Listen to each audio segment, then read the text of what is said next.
Good afternoon. My name is Tom Bishop. And Tom, what do you do for a living? I do nothing for a living. I'm retired. I retired 2008. What did you buy the QuickBOLT product for? Bought a solar system, a 5 kW solar system, and it came complete with everything to install it. And it came with some flashing and some really nice looking bolts and everything to keep the water out.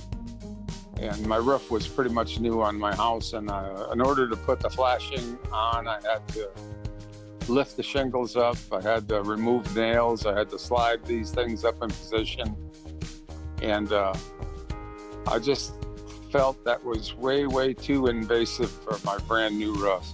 And I had started on it also in December, which the shingles were cold and I didn't want to lift anyway, so I had to heat them even to begin it. And I put down hardware for I think 6 or so in a day, and I just didn't like being that invasive on a brand new roof.